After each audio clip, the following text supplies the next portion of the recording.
what makes you distinct about this. So one distinction of free grace is that I'm positionally saved by simply believing the saving message at one point in time, one event in a person's life. Faith is being persuaded that something is true. And then here's my cat. What I have to let her in. 1 second, she's going crazy.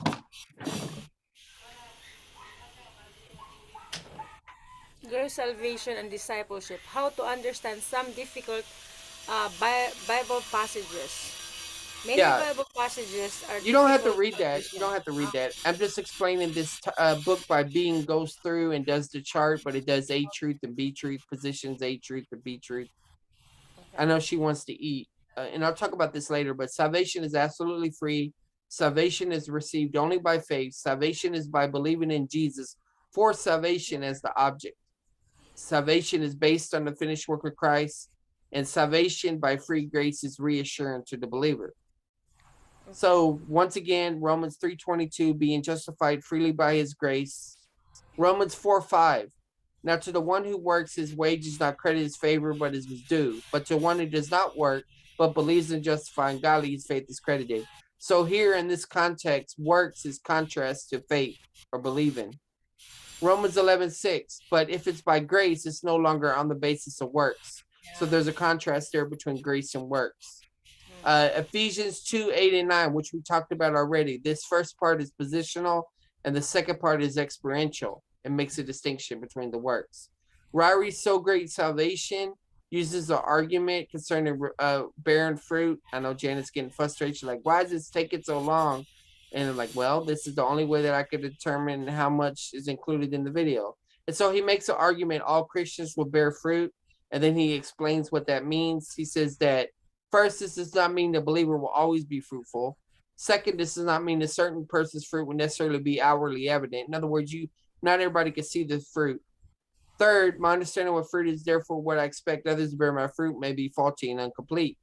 And so then I make a minimal fruit argument. You believe the gospel that the pastor preached. You sang a song to God. You shook hands showing love. You gave an offering. You greeted the pastor, right? You maybe that lasted within 5 or 10 minutes, but then you never get back in fellowship with God after you leave the church. A tragedy happens. Nothing can change the fact that you bear this fruit of showing love to God, praising God, all of the things of fruit of the spirit, and so that doesn't reverse the fruit. So in that sense, a minimal argument, all Christians do bear fruit. The reason being is because when you're saved, positionally, you're placed into Christ, and that's the top circle. But your experience is the bottom circle. So when you get saved, you're both in fellowship with God in this. But whenever you after you get saved and then you sin, your experience is broken. But this has never changed, and so that's why we say that now the go into the issue to clarify this the event there's that ugly face again she's like, why are you taking so long? Yeah, all right, I'm trying to go fast. So the event is vertical going up, the experience is horizontal going sideways, okay? And then when you get the ultimate the glorified body, it's vertical as well because we're meeting with Christ, in the glorified body and all that.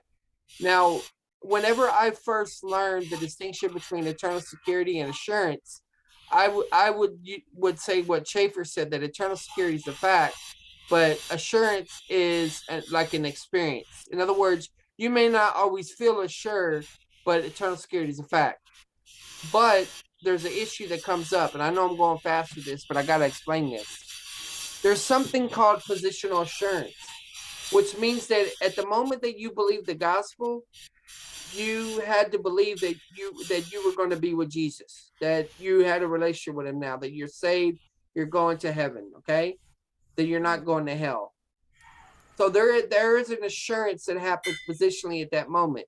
And everyone has to believe that in that in order to be saved. If you never believe that, then you're never saved. And then the experiential assurance, that's your walk.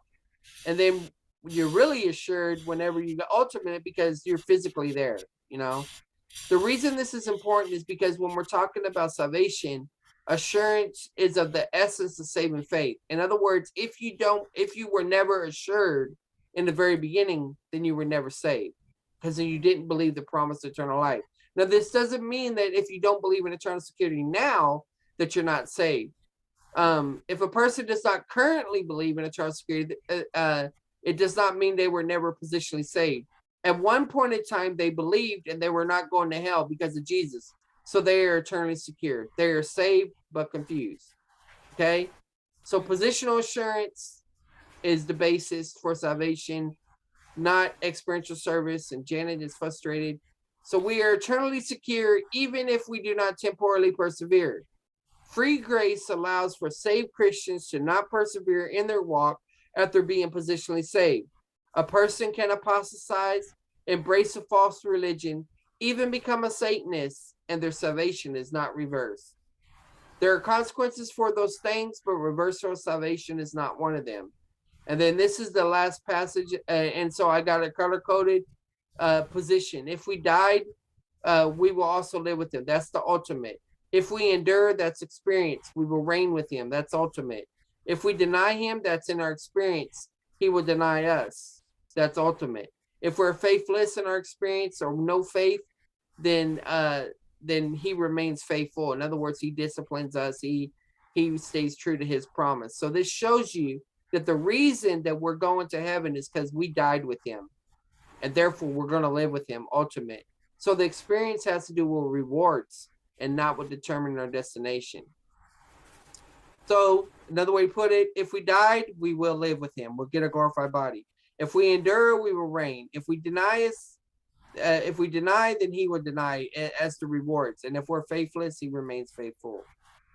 Hey, what do free grace believe? That's it. Next time we will, I'll cover whatever I don't get to because I'm taking longer than an hour with you. Is there any comments or questions? I'm going to ask them, and then I'm going to close out in prayer. So, Janet, what'd you think?